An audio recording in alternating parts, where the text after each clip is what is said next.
I've been mad, mad, mad, like a man. If you'd been in the SS in 43, you'd have been kicked out for cruelty. All right, let's stop. Let's just take in that line, all right? If you'd have been in the SS, if you'd been in the Nazi Party in 1943, you would have been kicked out for cruelty because you're such a fucking asshole. That is a brilliant line. It's written by Chrissy Hind. Can we please give it up for Chrissy Hind? If you don't know who she is, you're going to learn now. She is part of a group that she started called the Pretenders. Woo! Woo! Yes, give it. Woo! Give it up, give it up, give it up. All right, so it's 1984. I'm dating myself, I know. I'm half Cuban, and I eat with a lot of olive oil. So I'm in college, and I'm really fucking drunk. But that's because Catholic University, where I went to school, I didn't learn how to be Catholic. I went there for the theater school, and I actually learned how to drink. But Budweiser used to sponsor these big parties, and there would be this giant helium fucking Budweiser can. What the fuck? But I'm drunk, and I suddenly grab Mary Connolly, and I fucking make out. I'm kissing her. I have no idea I'm gay yet. Mary, and I'm toppling. We land on the floor, and it was actually fun. Well, Mary was really cute. You know, she just didn't have a penis. But anyway, so the next day, she knocks on my door. Hey, and she says, hey, that was really fun last night. I said, yeah, it was fun. And she hands me an album, and it's called Learning to Crawl. And she says, you should check this out.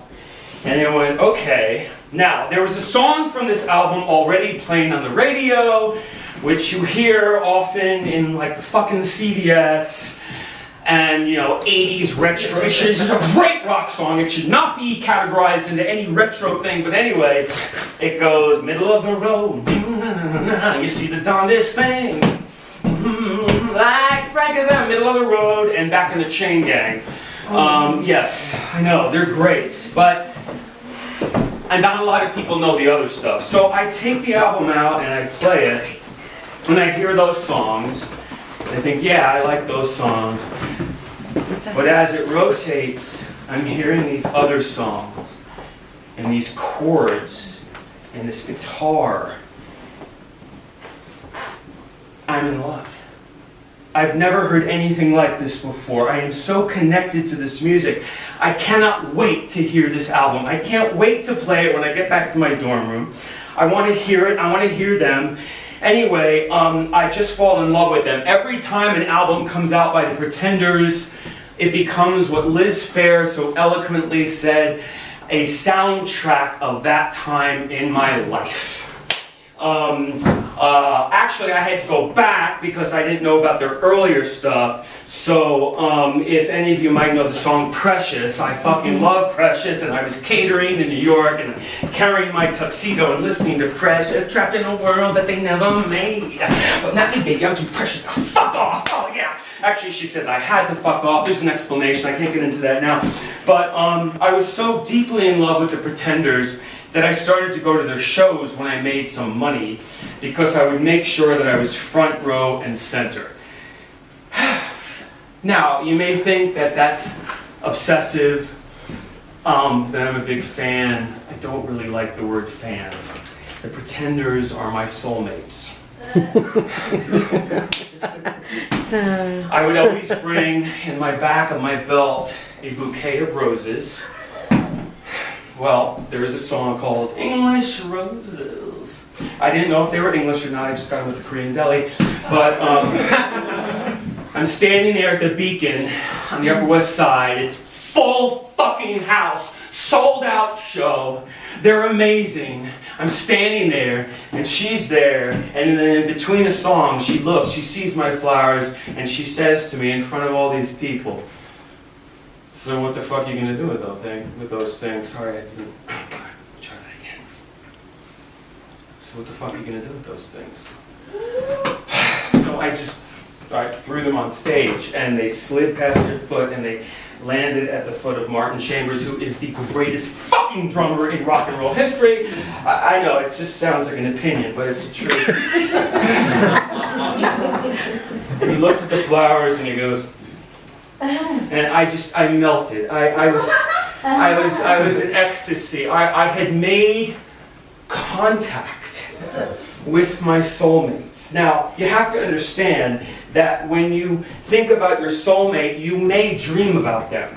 And I dreamt about them. Yes, I did. I actually would dream about meeting them backstage, but not meeting them like, hi, hanging out, which is very different from meeting someone. Yes, hanging out is not meeting, you're just hanging. And I would wake up and I would actually feel good. Like, I didn't feel like I needed to masturbate or anything. I just felt so good because I had had this vivid dream of meeting my soulmates.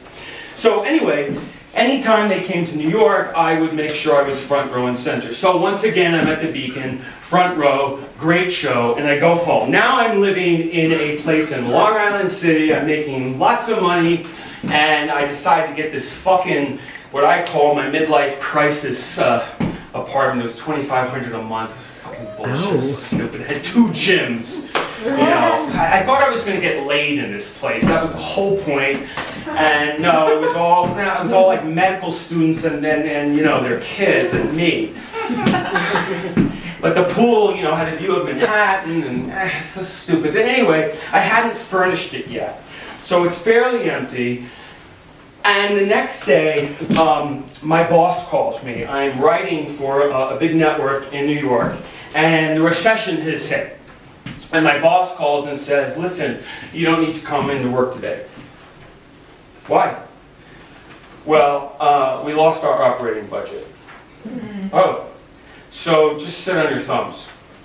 Are you serious? Yeah. Do I still have a job? Yeah, but you have nothing to do, so just stay home. I can hang with that. So, at that very same time, I flipped open my computer and I looked at the Pretenders website, and oh my God, they're sponsoring a contest?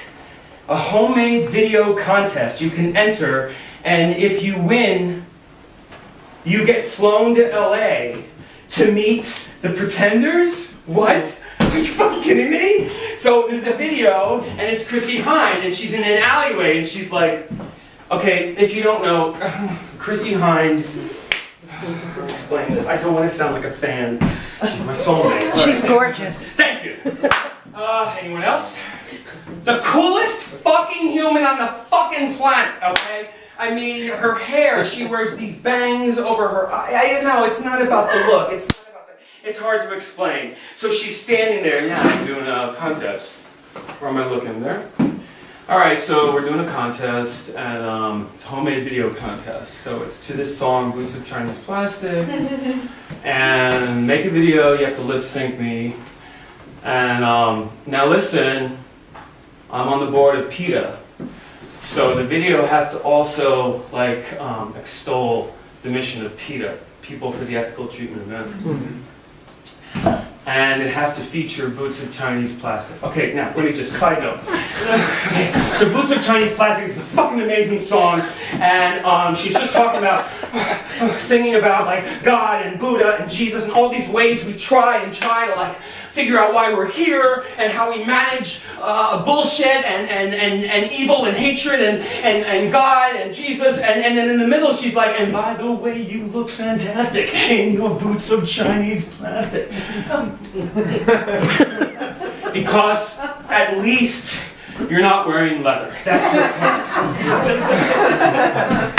point. So the video had to feature boots of Chinese plastic. I don't have those. I don't give a fuck. I don't have to work. I'm getting paid to not work. I have an apartment with no furniture. I'm going to make a video. And I closed the computer and I started shooting. I just took my Mac and I started shooting my cat. Because the video had to extol the mission of PETA. So I started following my cat around. I don't care. We'll just, I don't know. Okay. And then I went to the PETA website. So, PETA, okay. Ah, shit. There's all this video of animals being tortured. Oh my God. Fuck. Oh my God, this stuff is so gruesome. Oh my God. They have, oh fuck. I didn't know this shit. They gotta hang the rabbits upside down by their feet in order to make the blood drain so they can rip the fur off easier. Oh shit. What else? Oh my God. The way they treat these sheep, these oh, even the fucking lobsters. Holy shit, they don't kill the lobsters beforehand. They just take the knife and rip the thing open, the gut, and they're still moving. Oh, fuck. Yeah. Okay, I want to win. I want to meet the pretenders. So, I come up with an idea. I'm going to shoot myself imitating these different ways these animals are being tortured. That's what I'm going to do. I'm going to use this video and I'm going to cut back and forth from the animals to me. From the animals to me. So, okay. So the first thing I do is I get this video of horses pulling carriages. It's really fucked up, by the way. It's still fucked up. There's nothing romantic about it. Sorry. I've been affected by this. So I put my cat, Jonesy, in my reading chair and I strip down to nothing. Except some leather, so I look like a horse, you know? And I pull Jonesy on and Jonesy's just like, she looks like a little princess, she's like, so that's my first cut of my video. So you see me pulling like a human in bondage, in labor, a beast of burden, pulling my cat. And then you cut to a horse in Central Park, you know, pulling some wasp, right? So I'm like, I'm honest, this could work. This could work. All right, so the next thing are these fucking rabbits. Oh my God, it's so disturbing, but I gotta do it.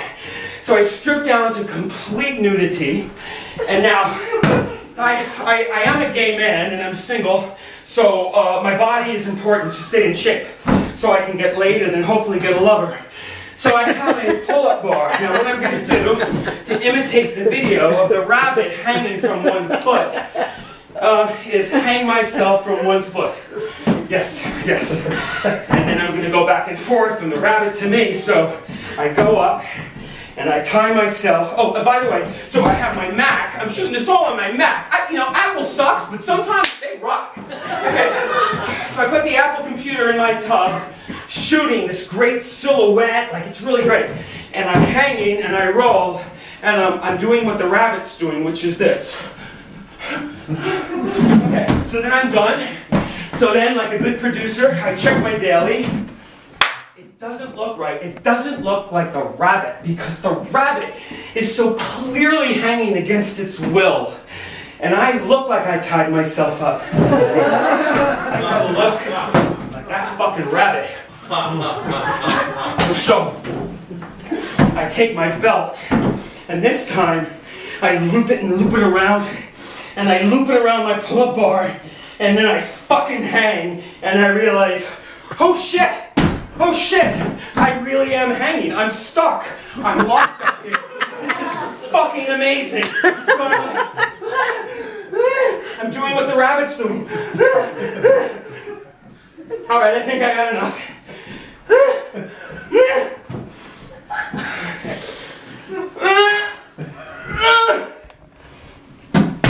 I'm stuck.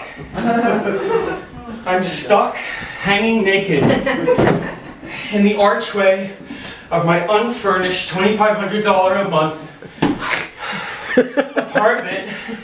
I can't get down from my rabbit trap. And I'm using as many ab muscles as I can. I never thought that doing abs would come in handy to save my life. It's not working now. I'm starting to run out of breath. I can't breathe. I am about to have what's called something to the effect of, like, I don't know, strung up asphyxia or something. Someone told me later how lucky I was. And oh, fuck! Help! I start screaming for my life.